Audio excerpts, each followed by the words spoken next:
hiikkatetti. Suurattillee hiikamuu danda'a, waan biraattillee hiikamuu danda'a. Ana dhabalmaa musee kun keessaa nambarreessi ture gosa gosa qabda. Shoortii miti loongii yuusitti binna.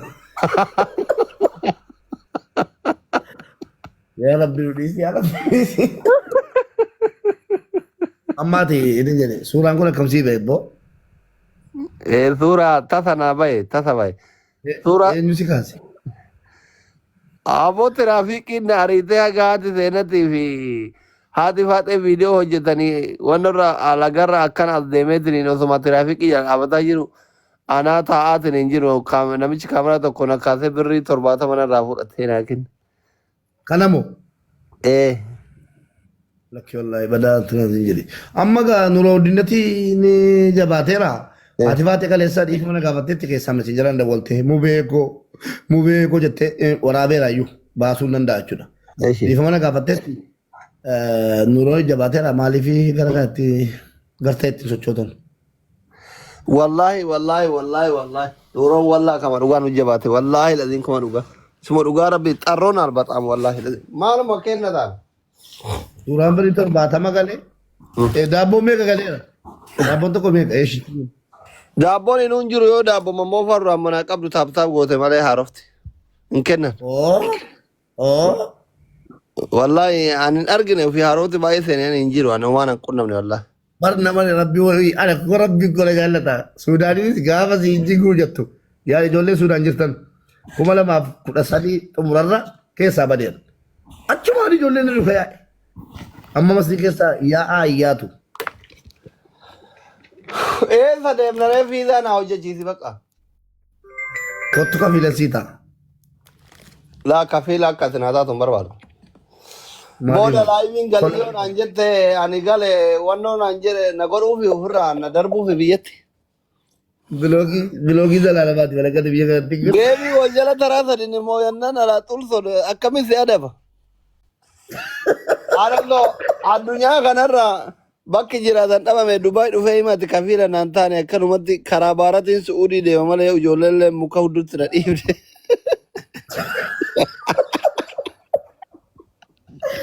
Bro, akkasi jaalladhu beektaa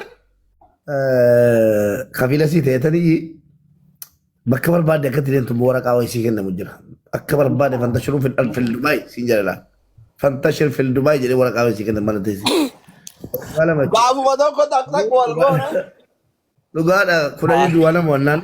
Abbaasaariyyuu umraa keessa jedhee Kamaal tola sii fide jedhee dide suuraa kaafatee siniin gaafa ollolle suuraa isaanii gad deebisee arrabsa jedhee maal taate ani bada abar namarraa ufee kutti nambar waan Kamaal Abdallah.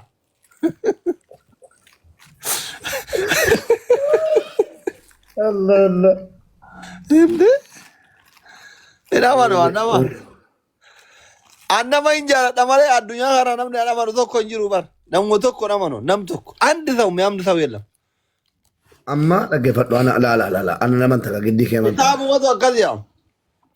Sa'uun muda dinjii artii himan jedha. Dhaggeeffadhu ajaa'ib gaarii wajjin dabarsineera jechi keessa dhugaadha nama amanuu hin ta'u jaallachuu malee. Garuu anaaf si ajaa'ib gaarii waliin dabarsi keessattuu yaada dhume shaaree karaa masgiida Nasrii sana fa'aa. Mana xiqqoo kibrii tokko saaloonii sana yaadadhu karaa suuqii kootii yaadadhu karaa shaaree arba'inii sana shaaree tuutaa sana yaadadhu waa hunda yaadadhu wal bira qabiitidha wal bira qabiiti na amanuun dirqama taate gaafa fa'aa mana maccaa ta'e inni anaa sii reedii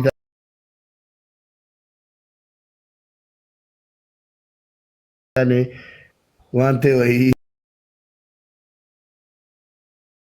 bee ati dhiiraa minaan bee Meeduma jettanii naan yaadataa? Amma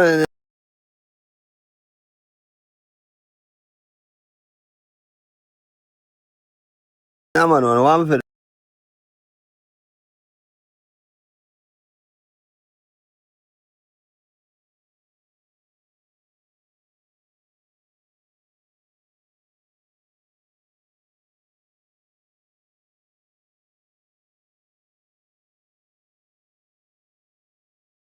Kamara barbaadde kafiila taasifadhu kottu hankaasanii si gochisiisuu dadhabinna.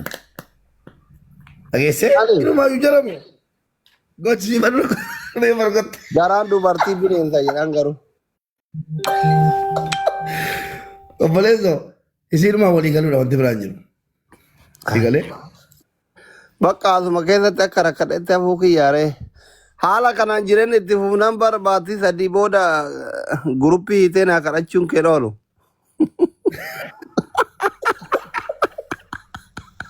Oi, bar dhaggeeffadhu doktor. Ani guyyaa saddeetimi. Dhufuu sodaadhe bar. Gurbaan tokko wayii Ani jiru. guyyaa saddeeti kunoo kiraa manaan kafallee arabni birrii dabalu jetti ani birriin dabalu inni kunoo manarraa na ariifi wallaahi guyyaan saddeeti hadha birriin kaa gammaan kafalle wallaahi lati kama dhugaa rabbi jireenyi qaala warra.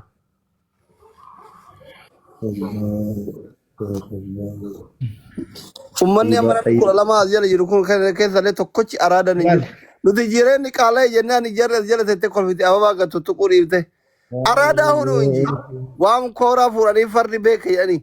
Min ayinat hizbina baala. Ati maan hin dhufne ree maara katte fiizaa qabdaa dhuftee qaqqabaateen tartu. Suuraa si jalatti kaana.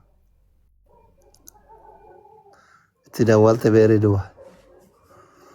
Dubaay kana deemuu ga'e. Dubaay eessuma abbaa kiyya deemu. Namane xayyibatti kun kijibduudha abbo. Maayetti? Jaalallee kooti garuu maqaa fi gosoota guutuu biyyoo si jalatti barreeffatteetti. Xayyibaa ani ifatti walitti gadi aanadha eegi. Isii fayyitee kafilee sii ta'a amma. Xayyibaa Ilmoon du'a qaboo? malee hin taatu. Obboleessoo hin taatuuf siin jedhe siin taatu nan du'a malee maaliif maqaa isiinii Allahu akbar. Kan sir gooti jennaan isii gootudha. Namani Xayyibaan yeroo jirru sana sadi ta'anii dhufanii tole gaaffii maarree gootan. Xayyibaan bara haadha faaxee makkii fi ibsi shaaraachee dinqisiifattee eessa sibeeti biloo goritan. Mubee jetti kun hojjeteesi. Dika Dubaay hin jiru tuffattee warra biyya biraa jiru maxxanfatte. Biloo kun mee argatan osoo taate isiin as deeso jette onnee qabdi beekee. Ayyiba dhugaadha wanti kun. Kunoo qaqqabe ilaali. Argeen kee isaan argee kee laa faallaadha wantichi. Aanaan inni siin intarneettu. Amma gootu doktor. Bineensi hin beekne nama nyaachuurra bineensumti beekan nama nyaachuu wayya. Eeshi. Si galee ani seenaadhaafis eessuma haga ta'e achis dhattu aluma si wayyaa wal duuka kudhan nama wannaan sin doorsisa malee si biloo hin godhu. Kanaaf hojjedha. Hojjedha. Fiidaa moo? Jirraa kiyya rabbi si haa milkeessu rabbi si haa milkeessu rabbi si haa milkeessu. Maal jettu? Hin barbaadu. Jirraa kun Dubaay jiraa? Maqaan paaspoortii keetii guutuun arga jira. Paaspoortiin tun dhibuutu nama sin jala keessa galee ilaalee qoyime. Kanaafuu appalaayisii godhee targii akka ati biyya kana hin dhumne godha. Ammum appalaayisii godhee si dhumne biloo. Erga shakkamuun hin oolle paaspoortii dabalan nama muudha laaleen appalaayisii godhee keen asumatti biloo kanumatti hin beekne jechuudha. Hin danda'ama waan akkasitti illee. Egaa paaspoortiin arga jira. Kanaafuu anuma amanuu si hoyyaa dhiisi. Godhi deemi. Hin danda'amu. Biyya kana galtu yoo galte illee eerpoortii keessa. Hacaaluu kiyya rabbi si haa milkeessu jirraa jirraa dheessa jira. Eerpoortii keessa deebita kamiif? Bakka yoo didde. An jirraa kan haa godhu aboo eessa jira inni. Dubaan jira. Baay'een hin jiru. Assalamu alaikum. Waalaikum assalaam. Nagaa jirtu akkam doktor? Fayyumaa mube. Alhamdulillah. Baga naaf jiraatanii. Mube. Oo. Maa an beeksisa kan kee ilaalee mube eessarraa naqaa. Maali travel agencyidha onnaan? Odaadha? Ganuudha. Eessa jirta jirraa? Biyya galuu barbaada Dubaay. Samoona galuu barbaada kanaaf eessa namichi? Abu Dhabiidha. Online ni muraa? MBA MBA teessar chookoote tiktookii wayii kan soddaalee dhii tokko jira. Kana boleetti reedii fuudhee jiru. Barsa daaree ni argee doktor. Haftaamii jira. Reediin sodaa haftaamii qabdi rakkoon qabdu amma akka naas faraaraa jirti erbeen tun. Masha Allah. Nyaatuma qabne isaaf kennu nama gaariidha sabtaamidha. nagaa gaafachuuf itti deema. Hamzaa fa'aa ular yaabii tana gala tare. Borsaan argine sammuun isaa.